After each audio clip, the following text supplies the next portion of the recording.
آخر میں طلبہ کو نصیحت کی بات کرنا چاہیں، ہمارے یہاں سینٹر میں آپ تشریف لائے، ہمیں کوئی آپ بتانا چاہیں، مشورہ دینا چاہیں مستقبل کے لیے، تو میں حاضر ہوں اس کے لیے۔ میں ابھی ہمارے صبح امریکہ میں جو ہمارے طلبہ ہیں افتاح کے وہ آئے تھے، تو ان سے میں نے بات کی، تو دو باتیں میں نے ان سے خاص طور سے کی۔ ایک بات تو یہ ہے کہ ہر چیز پہ غور کرنا چاہیے، عقل کو کرایہ نہیں لگانا چاہیے۔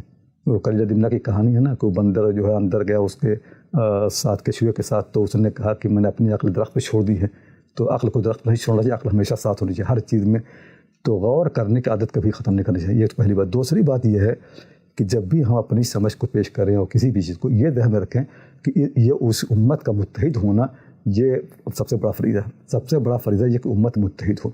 کوئی بھی ایسی چیز جس سے اس امت کا شیرازہ منتشر ہو یا ٹکڑیوں میں تقسیم ہو، اسے اپنی رائے کو ہم قربان کریں امت کے اتحاد کے لیے۔ تو یہ دو چیز ضروری ہے کہ رجوع جو ہے اصل کی طرف، قرآن سنت کی طرف، اور دوسرے یہ ہے کہ اسی پر دو ہو۔